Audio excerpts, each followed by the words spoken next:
আসসালামু আলাইকুম সবাইকে, শুভ সকাল। আজকে 21শে জুলাই 2026, সকাল বাজে 6:30।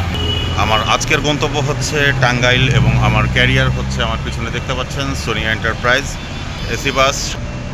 বেসিক্যালি ভাড়া 400 টাকা, অনলাইন ফি এবং অন্যান্য মিলে 450 টাকা পড়ে যায়। আপনারা টাঙ্গাইলে কিন্তু বিভিন্নভাবে যেতে পারেন, বাস ছাড়াও ট্রেনে করে যেতে পারেন। যদি ট্রেনে করে যান, এতে সময় লাগবে মাত্র 1 থেকে 1.5 ঘন্টা। ঢাকা থেকে উত্তরবঙ্গ বা রাজশাহীগামী প্রায় প্রতিটি আন্তনগর ট্রেনই টাঙ্গাইলে যাত্রাবিরতি দেয়। বাংলাদেশ রেলওয়ের রেল সেবা অ্যাপ অথবা কাউন্টার থেকে যে কোনো সময় আপনারা এই ট্রেনের টিকিটটি কালেক্ট করতে পারবেন। শ্রেণীভেদে আপনার এই টিকিটের দাম পড়তে পারে 97 থেকে 447 টাকার ভেতরে। টাঙ্গাইলের বেশ কিছু ঐতিহ্যবাহী জায়গা কভার করার ইচ্ছা আছে এই যাত্রায়। আস্তে আস্তে দেখানোর চেষ্টা করব যতটুকু পারি।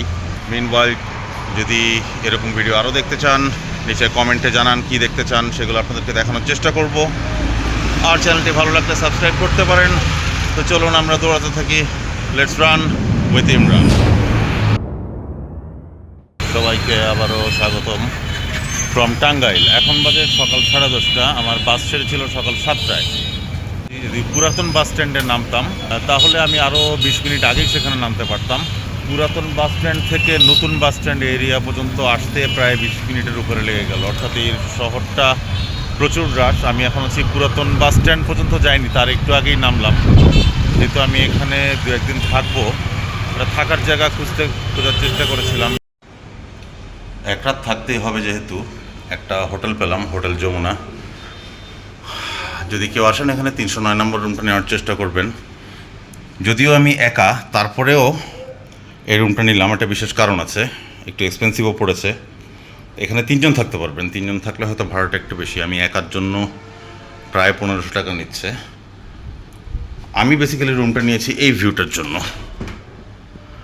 জানালা দিয়ে অসাধারণ একটা লেক দেখা যায়। এটা হচ্ছে টাঙ্গাইলের ডিসি লেক। তো শুধুমাত্র এই ভিউটার জন্য এই রুমটা নিলাম। আর অন্যান্য জিনিস ঠিকই আছে, কনসিডারিং দ্য প্রাইস খুব একটা ভালো না। অ্যামিনিটিস বলতে এই একটা সাবান দিয়েছে, and nothing else. This is the washroom. শুরু হতেই শেষ। ব্রাশ বা অন্য কিছুই দেয়নি। আর এখান থেকে যদি একটু দেখি, এই যে জানালাটা দেখা যাচ্ছে, এই জানলা দিয়ে আমার আউটের ভিউটা। তো এখন বাজে সকাল 11টার বেশি। এখন পর্যন্ত কিছু খাওয়া হয়নি। তো আমরা সাধারণত যে ধরনের রেস্টুরেন্টে খাই, এরকম এক জায়গায় ঢুকতে গিয়েছিলাম। সেই মুহূর্তে এই যে পিছনে এটা চোখে পড়লো। এটা চোখে পড়ে লোভ সামলাতে পারলাম না। দেখি এখানে কি আছে। আর যারা চিন্তা করছেন যে কেন এটা দেখে লোভ সামলাতে পারলাম না, তারা এই নামটা দিয়ে একটু গুগল করবেন, জেনে যাবেন। আর যদি মধ্যপ্রাচ্যের কেউ দেখে থাকেন এই ভিডিও, প্রথমে আপনাকে অনেক ধন্যবাদ। এত দূর থেকে আমার ভিডিও দেখছেন বা সেদিকে গিয়ে থাকেন, ট্রাভেল করে থাকেন, তারা বলতে পারবেন যে এটা দেখে কেন আমি লোভ সামলাতে পারছি না। আলবাইকে আমি এখন আসলাম। এখন যেহেতু সকাল, দেখতে পাচ্ছেন ফাঁকা আছে মোটামুটি, ভিড় তেমন নেই। আর এখানকার এনভায়রনমেন্ট কিন্তু খুব সুন্দর। আপনারা আসতে পারবেন, যথেষ্ট স্পেশিয়াস এবং বেশ আরামদায়ক বসার জায়গা আছে। এখানে হ্যান্ড ওয়াশিং স্টেশন। আর এদিকে আছে তাদের কিছু মেনু হাইলাইটস। আর এদিকে একটা পার্টি সেন্টার আছে, ওনারা যেটা বলছেন। তো এটা পার্টি সেন্টারটা দেখে, পার্টি সেন্টারে 100 জন মতো ইজিলি অ্যাকোমোডেট করা যাবে। এখানে সুন্দর একটা মুরাল আছে, এখানে আপনারা সেলফি নিতে পারেন। ওয়াশরুমও বেশ সুন্দর, লেডিস জেন্টস আলাদা, সব রকম সুবিধাই আছে। আর তবে যতটুকু দেখা যাচ্ছে একেবারে যে জায়গাটা যথেষ্ট ক্লিন। আর মেনুটা যদি একটু দেখানোর চেষ্টা করি, মেনুতে সব ধরনের জিনিস আছে। আপনাদের কেউ চাইলে ভিডিওটা পজ করে দেখে নিতে পারেন। তবে এখানে দেখে আমার কাছে যেটা পছন্দ হয়েছে, অ্যারাবিয়ান খ্যাপসা, লাহাম ডিজাজ ফ্রাই, রোজ খ্যাপসা আর হোয়াট এভার। আর আপনি একটু আগে বলছিলেন যে আপনাদের স্পেশাল একটা খাবার আসবে 24 তারিখ থেকে। আজকে হচ্ছে জুলাইয়ের 21 তারিখ, সুতরাং 3 দিন পরে স্পেশাল খাবারটা কি আসছে? আলহারাম, সৌদির বিখ্যাত আইটেম। সৌদির বিখ্যাত আলহারাম আইটেম। ঠিক আছে, আমাদের আজকের প্রথম গন্তব্য হচ্ছে 201 গম্বুজ মসজিদ।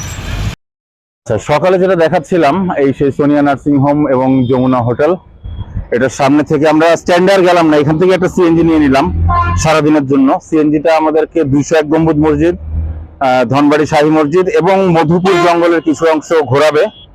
তো সব মিলায় উনি নেবেন আমাদের থেকে 1800 টাকা। ঠিক আছে। আর একটা মজার ব্যাপার হচ্ছে, এবার আমার ট্যুর পার্টনার আছে টেম্পোরারি ট্রাভেলার শিহাব। তো ওরা রওনা দিয়েছিল সকালবেলা ট্রেনে, আর ট্রেনটা বোধহয় সকাল 6টার দিকে ছেড়েছিল, এখন বাজে দুপুর 12টা, ওরা এখন এসছে। আচ্ছা, যেহেতু দেরি হয়ে গেছে, এখন আর কথা না বাড়িয়ে আমরা রওনা দিই। আমরা টাঙ্গাইল শহর থেকে সারাদিনের জন্য একটা সিএনজি রিজার্ভ করে নিয়ে এখন চলেছি আমাদের প্রথম গন্তব্য গোপালপুরে 201 গম্বুজ মসজিদ দেখতে। যথারীতি যেরকম হয় এ ধরনের এলাকার রাস্তাগুলা সবুজে ভরা, দুপাশের চমৎকার মনোরম দৃশ্য দেখতে দেখতে আমরা চলেছি। আকাশের অবস্থাটা কিন্তু খুব একটা ভালো না, যথেষ্ট মেঘলা আছে, বৃষ্টি হওয়ার সম্ভাবনা দেখতেই পাচ্ছেন। তো সেইটা উপেক্ষা করেই আমরা চলছি, আর এই তপ্ত দিনে একটু বৃষ্টি হলে ভালোই লাগবে। তো আমরা আগাতে থাকি, এ ফাঁকে আপনারা রাস্তার সৌন্দর্যটা খানিকক্ষণ উপভোগ করুন। সামনে যে ভদ্রলোককে দেখতে পাচ্ছেন মোটরসাইকেলে, প্রায় পুরোটা রাস্তা জুড়ে উনি আমাদের সামনে এমনভাবেই ছিলেন যেন উনি আমাদেরকে এসকর্ট করে নিয়ে যাচ্ছেন। আমরা চলে এসেছি গোপালপুরে। আমাদের সিএনজি ড্রাইভার গোলাপ ভাইয়ের কথা অনুযায়ী আমরা নাকি এখন পোড়াবাড়ি এলাকায় আছি। যদিও এই পোড়াবাড়ি এলাকা দিয়ে যেতে যেতে আমরা চমচম চোখেও দেখিনি, চেখেও দেখিনি, বরং পাশেই যে খালটা দেখতে পেলাম, আমি প্রথমে মনে করেছিলাম এটা নদী বা কিছু একটা হবে, পরে উনি বললেন যে এটা একটা খাল।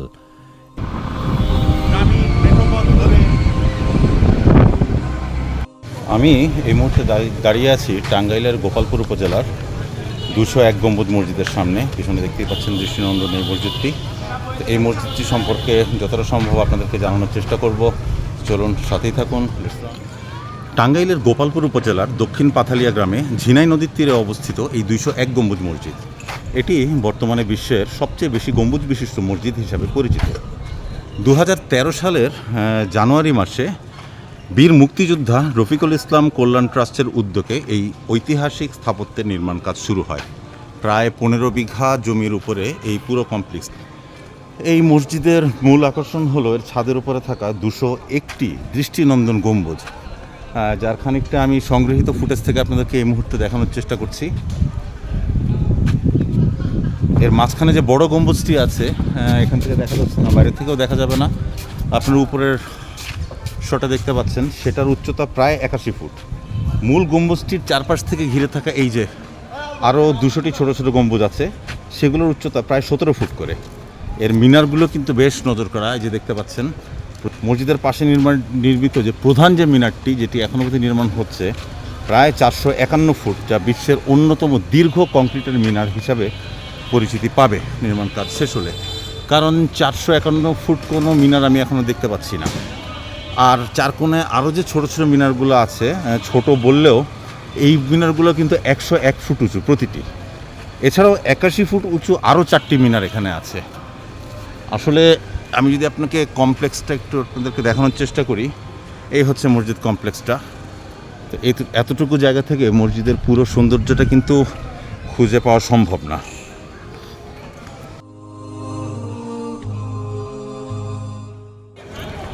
এই হচ্ছে মসজিদের প্রবেশপথ, মূল প্রবেশপথ। প্রবেশপথের আগে একটা চাতাল। এখানে একটা জিনিস খুব ভালো লাগলো, ছোটো ছোটো অনেকগুলো পাপড় দেওয়া আছে, যারা উঁচু করে আসবেন এখান থেকে যেন পাটা মুছে ঢুকতে পারেন। আর চাতাল থেকে যদি নিচের দিকে তাকাই, এখানে বেশ সুন্দর প্ল্যান্টেশন করা আছে, সিঁড়িটা দেখতে পাচ্ছেন, প্ল্যান্টেশনটা।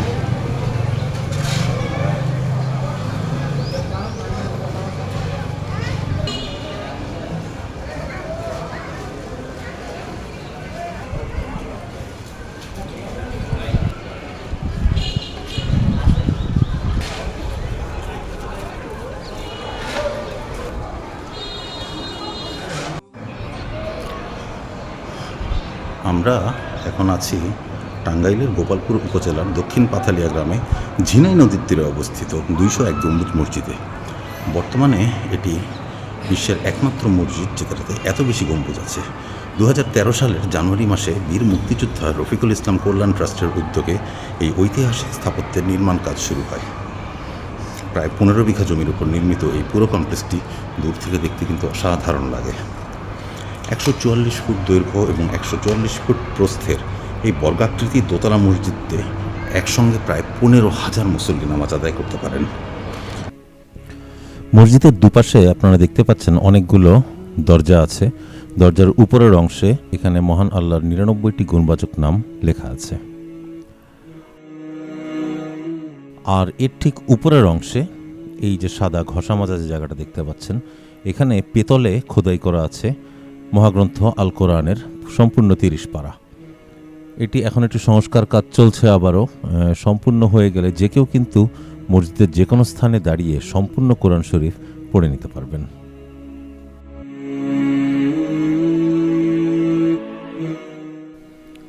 এছাড়া মসজিদের পিলারগুলো লক্ষ্য করুন, ছোট ছোট টাইলস দিয়ে খুব সুন্দর করে নকশা করা, আর দুপাশে পর্যাপ্ত পরিমাণ আলো বাতাস চলাচলের জন্য দরজা জানালা আছে। এই যে দেখতে পাচ্ছেন ছোট ছোট টাইলস দিয়ে খিলান আকৃতির খুব সুন্দরভাবে ডিজাইন করা। আর এই যে ফ্লোরগুলো, এই ফ্লোরের টাইলসগুলো সবই কিন্তু বিশ্বের বিভিন্ন দেশ থেকে আমদানি করে নিয়ে আসা হয়েছে। যদিও কিছু কিছু জায়গায় টাইলস একটু নড়বড়ে হয়ে গিয়েছে।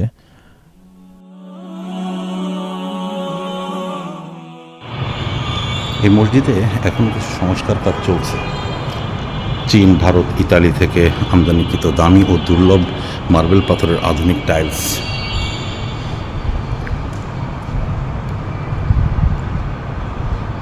এখানে বুকশেলফ দেখতে পাচ্ছেন, ধর্মীয় পুস্তক, কোরআন শরীফ রাখা আছে।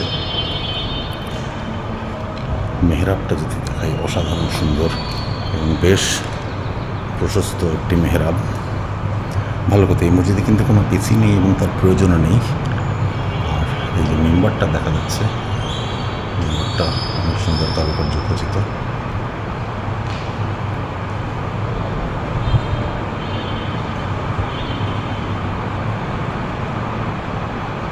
মেহরাবটা দেখুন, এই হচ্ছে মেম্বারটা।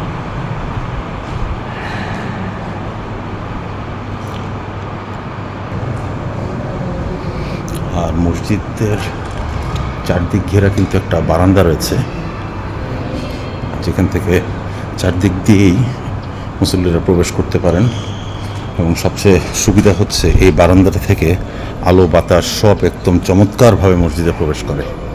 আর এখানে আরও কিছু স্থাপনা হবে ভবিষ্যতে, যেগুলোর কাজ এখনও চলমান। দেখতেই পাচ্ছেন পিলারটা গাঁথা আছে।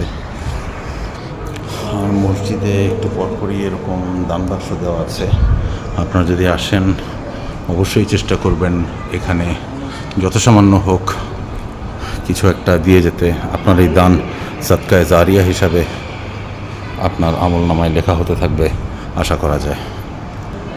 পুরো মসজিদের চারপাশটা ঘুরে দেখালাম, আশা করি আপনাদেরকে ভালো লেগেছে। ভালো লাগলে কমেন্টে জানাবেন, আর ভালো লাগলে আমার চ্যানেলটি সাবস্ক্রাইব করতে ভুলবেন না। ফেসবুকে দেখে থাকলে পেজটি ফলো দিতে পারেন। এটা হচ্ছে এই মসজিদের অজুখানা, আমি দোতলার থেকে দেখাচ্ছি। আমি একটু পরে নিচে যেয়ে আপনাদেরকে এটা দেখানোর চেষ্টা করব। এটা হচ্ছে 201 গম্বুজ মসজিদের অজুখানা। বেশ প্রশস্ত, অনেকগুলো অজুর জায়গা আছে, পানি আছে, এবং বসার জায়গাটা দেখুন। বসার জায়গাটা কিন্তু বেশ সুন্দর, হেলান দেওয়া যায়।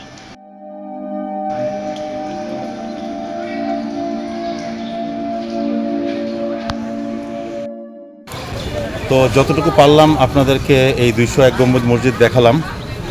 তো দেখা হচ্ছে পরবর্তী কোনো পর্বে। সে পর্যন্ত সবাই ভালো থাকুন, সুস্থ থাকুন। আল্লাহ হাফেজ। আর যদি দৌড়াতে চান, চলুন, লেটস রান উইথ ইমরান।